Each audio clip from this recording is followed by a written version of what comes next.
Assalamualaikum warahmatullahi wabarakatuh. Waalaikumsalam warahmatullahi wabarakatuh. Alhamdulillahirabbil alamin. Assalatu wassalamu ala sayyidina Muhammadin wa ala alihi wa sahbihi ajmain. Amma. Pertama-tama marilah kita panjatkan puja dan puji syukur kita kepada Allah Subhanahu wa taala yang telah melimpahkan rahmat dan hidayahnya kepada kita semua sehingga kita bisa berkumpul pada kesempatan sore hari ini. Dan tak lupa salawat beserta salam kita haturkan kepada Nabi kita Muhammad SAW yang telah membawa kita dari zaman jahiliyah menuju zaman Islamiyah seperti sekarang ini. Alhamdulillah.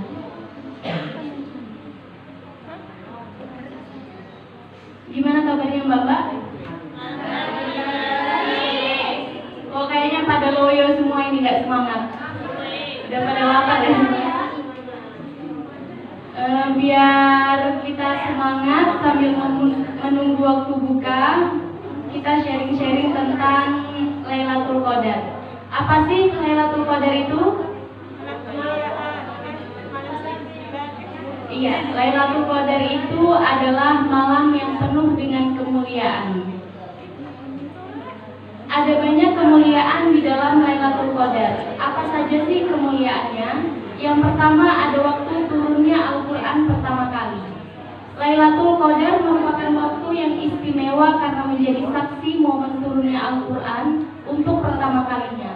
Nah, saking istimewanya malam Lailatul Qadar ini, Allah Subhanahu wa taala sampai mengabadikannya dalam satu surat. Apa sih suratnya? Iya, betul. Al-Qadar ayat 1. Mari kita baca bersama-sama ayatnya. Bismillahirrahmanirrahim. Inna anzalnahu fi lailatul qadar. Yang artinya sesungguhnya kami menurunkannya Al-Quran pada malam Lailatul Qadar. Yang kedua yaitu lebih baik dari 1000 bulan. Ibnu Majah meriwayatkan di dalamnya terdapat suatu malam yang lebih dari 1000 bulan. Barang siapa yang terhalang darinya, maka sesungguhnya telah terhalang kebaikan seluruhnya. Tahu nggak sih Bapak, malam Lailatul Qadar ini hanya ada pada bulan Ramadan. Biasanya pada 10 hari terakhir di bulan Ramadan. Nah, oleh karena itu, manfaatkanlah momen-momen seperti ini untuk beribadah dan meningkatkan kualitas ibadah. Kualitas ibadah seperti apa yang harus kita tingkatkan? Misalnya, yang masih jarang membaca Al-Quran, bisa lebih sering membaca Al-Quran. Yang biasanya suka mengolor waktu sholat, suka telat sholatnya, itu bisa lebih rajin lagi. Yang biasanya tidak pernah sholat malam, sering malas kalau untuk bangun untuk sholat malam, jadi lebih giat lagi bangunnya, lebih sering lagi untuk sholat malam, menjalankan sholat sunnah seperti tahajud, witir, dan lain sebagainya. Dan yang biasanya sholat subuhnya itu sering telat dan dijamak dengan sholat duha, lebih bersemangat lagi bangunnya, lebih tepat waktu lagi. Di sini ada mbak-mbak yang sholat subuhnya dijamak dengan sholat duha? Insya Allah nggak ada ya, karena mbak-mbak pengurus kan biasanya sebelum subuh itu sudah membangunkan mbak-mbak untuk sholat berjamaah. Dan yang ketiga ada keselamatan yang selalu menyertai. Allah berfirman dalam surat Al-Qadar ayat 5. Mari kita baca bersama-sama. Bismillahirrahmanirrahim. Salamun hiya hatta matla'il fajr.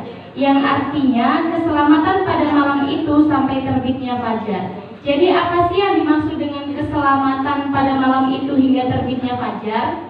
Jadi barang siapa yang melaksanakan ibadah bermunajat kepada Allah di malam Lailatul Qadar, maka Allah akan menjamin kepadanya keselamatan dari malam Lailatul Qadar itu sampai terbitnya fajar.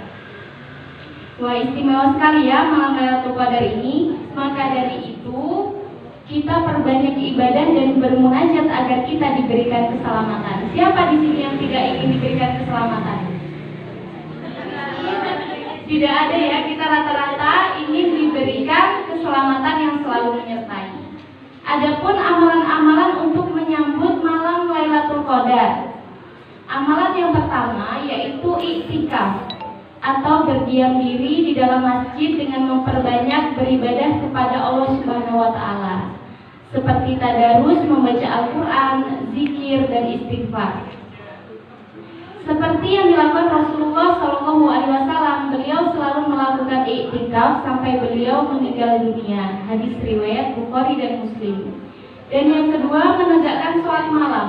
Rasulullah SAW bersabda, barang siapa yang mengerjakan sholat sunnah di malam hari bulan Ramadan karena iman dan mengharap pahala Allah, niscaya dosa-dosanya yang terdahulu diampuni.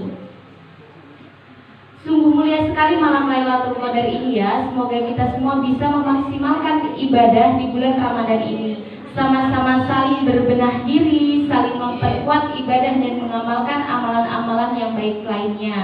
Dan semoga kita semua umat muslimin dan muslimat di Ramadan tahun ini bisa menemui malam Lailatul Qadar.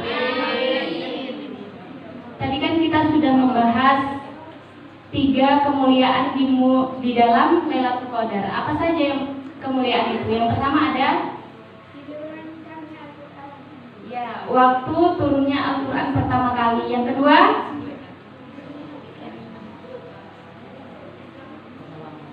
lebih baik dari 1000 bulan.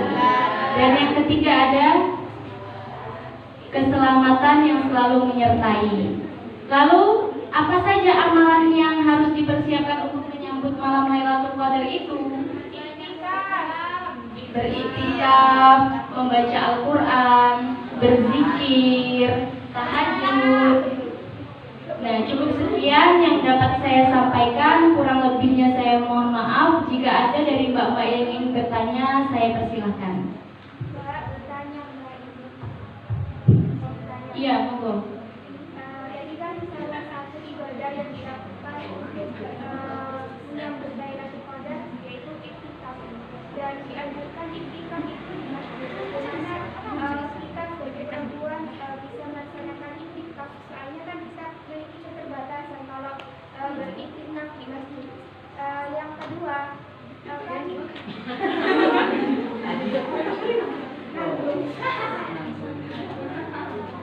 kedua, pasti seseorang yang mendapatkan kemuliaan Lailatul Qadar itu pasti memiliki ciri-cirinya. Bagaimana ciri-ciri orang yang mendapatkan Lailatul Qadar? Terima kasih.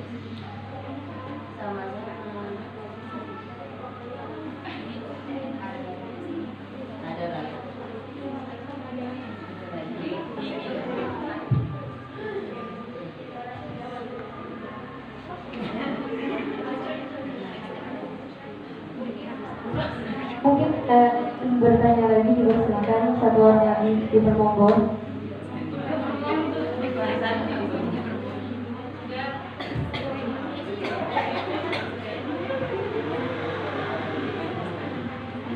Bismillahirrahmanirrahim. Saya di sini mencoba menjawab. Iktikaf itu seperti yang kita ketahui semua ya. Iktikaf itu adalah cara kita untuk bertakarub kepada Allah, yaitu dengan cara berdiam diri di dalam masjid. Biasanya dilakukan 10 hari terakhir di bulan Ramadan. Intinya 10 hari di bulan Ramadan. Tapi lebih afdol 10 hari terakhir di bulan Ramadan. Dan pada pembahasan ini, apakah boleh kita melaksanakan iktikaf itu sedangkan kita adalah perempuan yang memiliki keterbatasan? Apalagi yang sudah memiliki mahram tentunya, aksesnya itu kan sangat terbatas ya, karena izin suami misalnya. Dan Rasulullah juga tentunya memberi contoh atau uswah yang ke sana. Istri beliau itu tidak diceritakan dalam hadis dari Aisyah radhiyallahu anhu, ada Nabi sallallahu alaihi wasallam karena ya'budu isyru al-akhiru min Ramadan hatta waqahu Allah azza wa jalla thumma ikutaf wa udarihum min ba'di mutafaqun alaih. Bahwasanya Nabi Muhammad sallallahu alaihi wasallam selalu beriktikaf 10 hari terakhir dari bulan Ramadan sampai Allah memanggilnya. Di sini redaksinya terdapat kemudian istri-istrinya meneruskan iktikafnya setelah itu. Suma iktikafu auzajuhu min ba'dihi. Kemudian istrinya meneruskan iktikaf setelah itu. Nah, sudah jelas dan terang benderang di dalam hadis ini dicontohkan bahwasannya diperbolehkan kepada wanita untuk melakukan iktikaf sama seperti halnya orang laki-laki. Kemudian dalam tanda kutip, kalau kita memiliki mahram, tentunya kita harus bersama mahram tersebut. Misalnya ayah atau suami, misalnya kalau punya. Gitu. Ya cukup dari saya.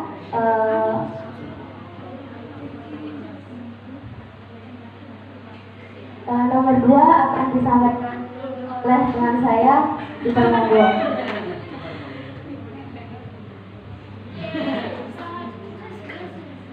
Mbak, pertanyaannya Mbaknya nomor 2.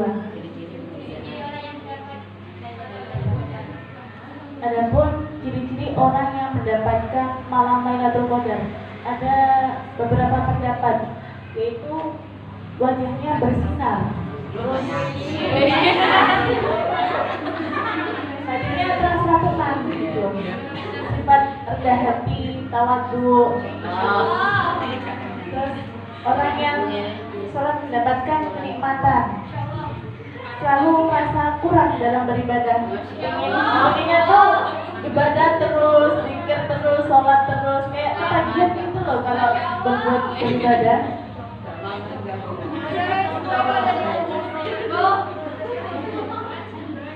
Terus selalu berusaha menjadi yang lebih baik. Itu. Sekian dari saya. Terima kasih.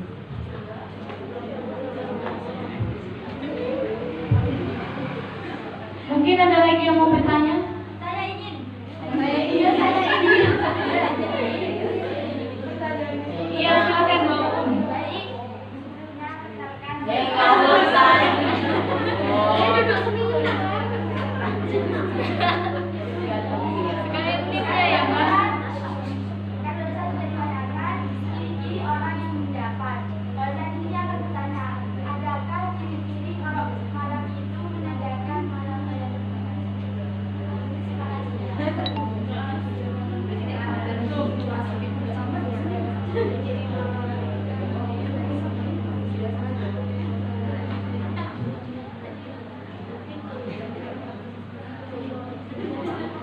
Saya akan menjawab dari pertanyaan Mbak Uun. Ciri-ciri malam Lailatul Qadar yaitu malamnya penuh dengan kelembutan, terus apa itu suasananya tenang, tidak panas, terus tidak begitu dingin juga, terus pada pagi harinya matahari bersinar lemah dan tampak merah-merah. Banyak pendapat bahasa lebih dari itu. Ada yang ya dari saya.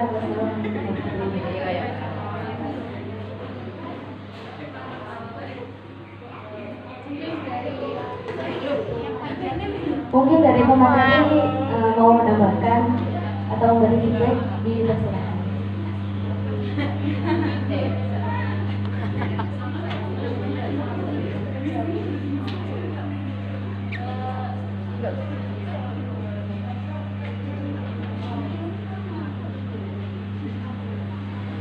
Cukup ya mungkin dari saya. Apa dari Mbak ada yang ingin bertanya lagi? Apakah dari audiens ada yang ingin mengajukan pertanyaan? Silakan. Cik. Saya harap tidak ada ya. Moga silakan yang mau tanya Mbak. Kurang 10 menit lagi. Ustaz Adinta.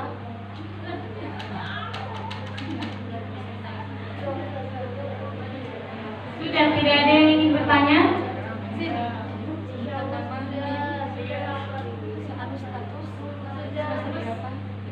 Sudah dicukupkan ya? Syukran. Wassalamualaikum warahmatullahi wabarakatuh.